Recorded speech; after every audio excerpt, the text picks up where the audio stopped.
This video is Protein Function 3, How Proteins Work. And in particular, the type of protein we're going to talk about in this video is the enzyme. So in particular, we're looking at how enzymes work.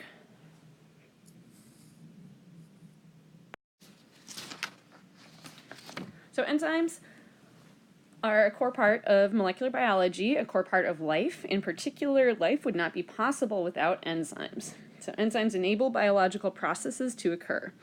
And so they're a core part of how we want to understand how cells work. And it's also one of the really neat ways that we can compare organisms evolutionarily is to look at their enzymes. And we can also learn a lot about an organism by understanding what enzymes that it has. So what kinds of things that it can do, what kinds of reactions it catalyzes can tell us how it makes a living. Is it photosynthetic, or is it anaerobic, etc.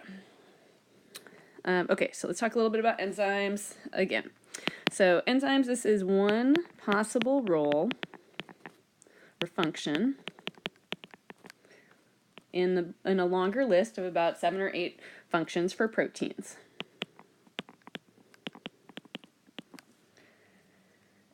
And so in particular, as you probably are already well aware, enzymes will catalyze a chemical reaction.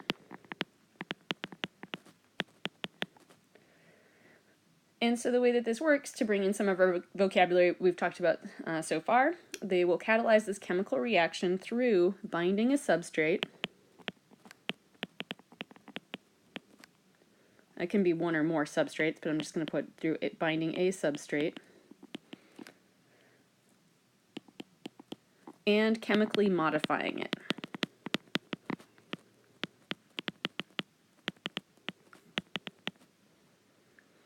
And in particular, those modifications need to be covalent changes. So one example would be to make or break covalent bonds.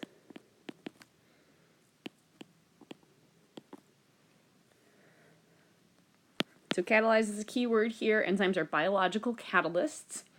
And as you are, again, probably well aware, catalysts will speed up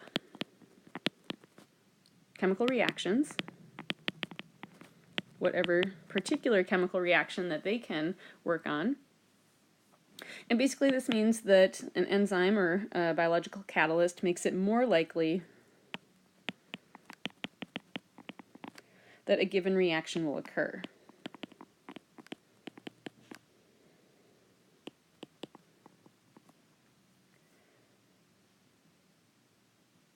And what I mean by that is to say that when we talk about a particular reaction, any reaction could occur, theoretically, with or without an enzyme. And in fact, it probably will occur. However, enzymes will speed them up to the point that they are relevant for an organism or a cell, which needs to be making and breaking molecules very quickly to be able to respond to conditions, to get rid of waste products, to harvest energy from whatever nutrients, and so on. And so when we talk about speeding up a chemical reaction, an enzyme speeds up a chemical reaction often by a factor of 1,000,000. So it makes it a million times more likely that a reaction will occur. It also means that it's speeding up the events of life by by a factor of 1,000,000. And so if you think about all the chemical reactions that would need to occur, realistically, it's just not plausible that chemical reactions would occur in a timeline that would allow for life to persist, especially efficiently, without enzymes. So that's a little bit about why I'm talking about this more likely thing. Another part of speeding up the chemical reactions is to talk about activation energy. So enzymes speed up chemical reactions by decreasing the activation energy that it requires for a particular reaction to occur. And we'll talk a little bit more about that on the next slide. A couple other tidbits about enzymes just while we're on the subject. So enzymes, their names usually, although not always, end in ACE, A-S-E. This is the convention for naming enzymes. Occasionally you'll run across an enzyme that does not end in ASE, however. A couple other things about enzymes. Each enzyme is highly specific. And so there's typically a separate enzyme for every single step in a pathway. I like to think of enzymes kind of like tools. And so if you've done any sorts of projects before, working on a car or working on a house, or maybe even doing some sort of craft, you know that there are many different tools that one can use, and each tool usually has a very specific role. And so to really be able to be an expert and to do a large variety of tasks, there needs to be a whole toolbox of tools available. And likewise for cells, they have a whole toolbox of different enzymes. Also, a couple other things. So tools can be reused, typically. However, tools can be broken, and so sometimes need to be replaced. And just like that for enzymes, enzymes can be reused.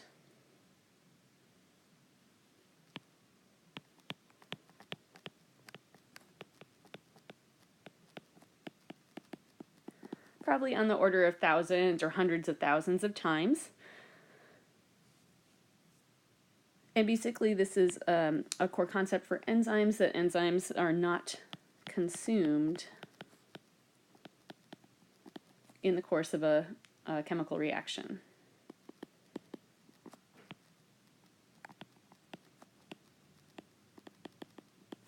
So they have a different role than products or substrates, which can either be reused or produced in a chemical reaction. But just like any other sort of protein, enzymes can be denatured and thus need to be replaced. A couple other tidbits about enzymes. So not all proteins are enzymes. And you might be able to think of a couple of those right now.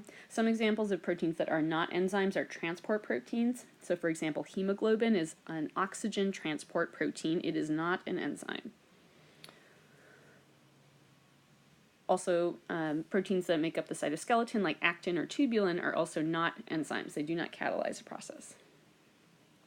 Secondly, not all enzymes are proteins.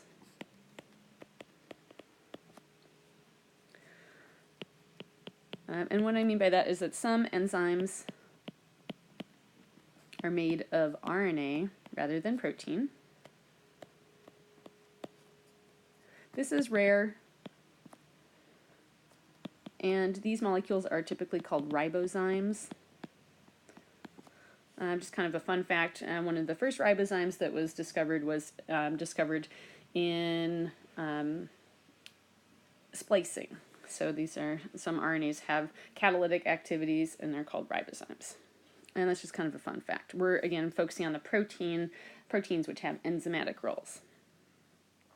Okay, and let's check out this figure over here. So you will recognize this as a protein, and basically this is calling out a couple different sites here. So one particular site is the active site. And just to kind of jot down what that is, so the active site, this is the physical location on an enzyme or of an enzyme where a substrate binds. I'm totally out of room. That's annoying. Oh, geez. We'll just put it down there. Where a substrate binds. And its name active implies that there's some sort of thing that's happening. And in particular, this active site is where catalysis is taking place. Also on this figure is shown a substrate. So the active site should be this pocket or kind of divot here. And then the substrate is this little molecule here, and it looks like it extends up to here. So the substrate is going to be the molecule which is modified chemically by the enzyme it is bound to.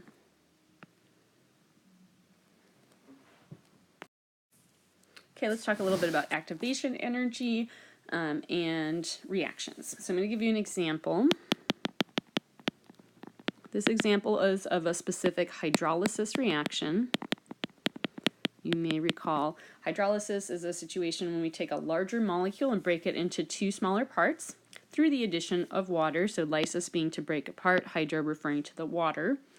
And so this example is going to be to take the disaccharide sucrose, and when it is combined with water by the enzyme, sucrase, with the A instead of the O, then it is sucrose is broken down into glucose and fructose, which are each monosaccharides. Sucrose, again, this is a disaccharide, so two sugar molecules are covalently bonded together, one of which is glucose, and through the course of this interaction and chemical reaction, then an OH group is added to the glucose, and for fructose, which is a pentose sugar, a hydrogen is added to it. And sucrase, notice that as an enzyme, is written above the chemical reaction, so usually enzyme names are written above these reactions.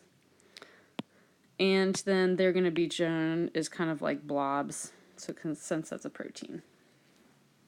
And again, this notice that the sucrase is neither a reactant nor a product. The sucrase can be go back and be reused in other chemical reactions. It can go find another sucrose molecule and another water molecule and continue just hydrolyzing the heck out of those. So as a reminder, so sucrose can spontaneously combine with water and break into these subunits, these monomers, glucose and fructose. It's just not very likely.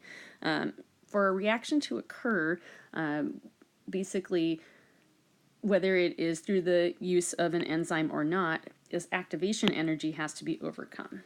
So basically, sucrose has this covalent bond holding together glucose and fructose, and so it can just spontaneously break. And in that case, we still need this activation energy to be overcome. And the deal is that an enzyme such as sucrase here will decrease the amount of activation energy that needs to be overcome for a particular reaction to proceed. So let's define activation energy. This is the energy that must be acquired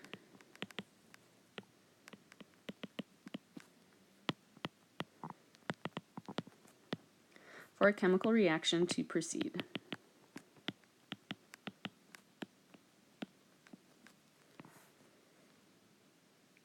There's some discussion of this on pages 90 to 93 in your textbook, so go check that out if you would like. If this is not a familiar topic, I'm going to assume that you know some about this from other coursework. And so basically the deal is that this activation must be overcome, activation energy must be overcome with or without an enzyme.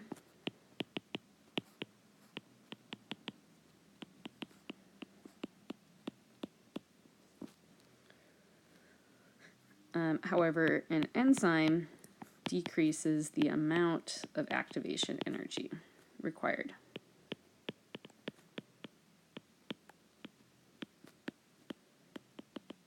And we'll check that out in a graph shortly. If we use sucrase as an example, so sucrase, the enzyme, when it binds to sucrose,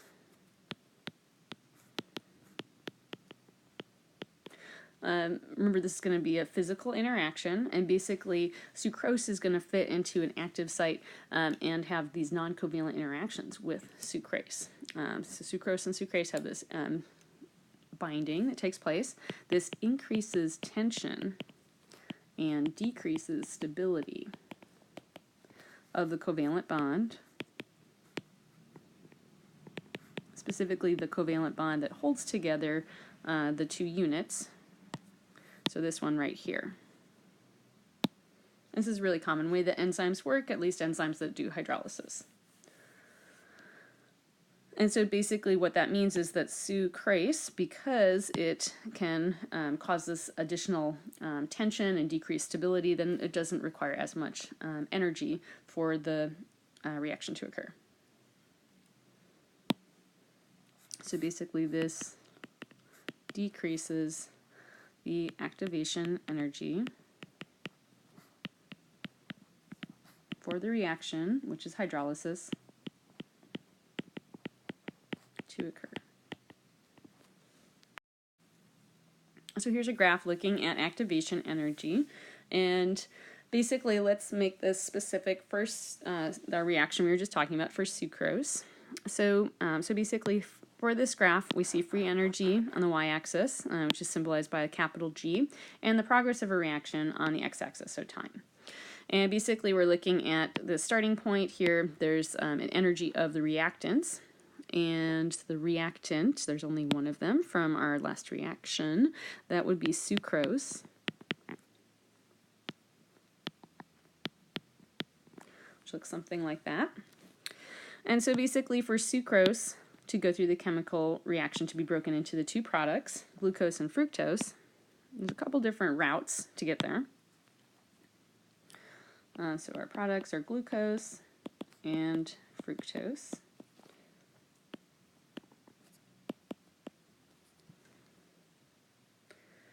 And basically,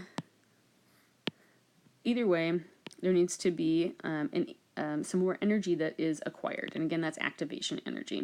If an enzyme is present, then this is a lower amount of energy, which is measured by this distance on the y-axis. However, if there's no enzyme that's there, then greater activation energy has to be acquired. And so this is probably not really a great depiction. I would say that it's probably a much bigger difference between the two. But anyway, you get the idea. And basically, then once that activation energy is acquired, then this reaction occurs spontaneously, and then sucrose is broken into glucose and fructose. And again, that can happen with or without an enzyme. You should be able to label all of these components on a graph. So the energy of reactants, energy of products, change in free energy between the reactants and the products, and also the amount of activation energy with the enzyme versus without that is required.